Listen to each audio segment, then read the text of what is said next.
क्या बोले, बंद नहीं किए थे? हाँ, क्या स्टाफ चाहिए था उनका। हाँ इसी बीच में जो है ना घटना जो है ना घटा, तो एक आदमी आके कहा जो ऐसे ऐसे बात है, उजरा अपाची है जो हमरा बुझा रहा है जो फन्ना आदमी का है।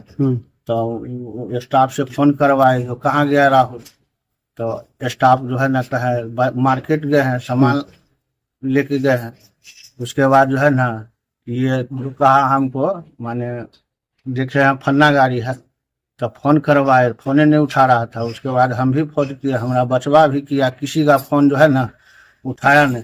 तभी ये स्टाफ जो है ना वो अपना भाई को जो है ना फोन किया, तो भाई आके शायद ले गया हॉस्पिटल, अपना बचवा को भेजे जाके देखो।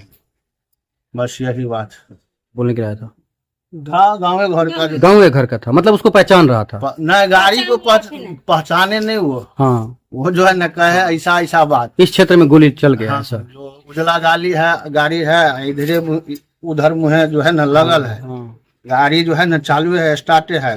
वो आके कहा जो ऐसा ऐसा बात है, इन बार हुआ था। वो कहाँ का पकड़ाया था चोर? चोर नहीं पकड़ाया, नहीं पकड़ाया था, आज तक चोर नहीं पकड़ाया। नहीं। ये क्षेत्र कौन सा है, कौन से थाना में आता है? एपीएम था। एपीएम में आता है, मतलब चोर आज तक पकड़ाया ही नहीं। नहीं। अच्छा, और आज उसको गोली मार दिया गया?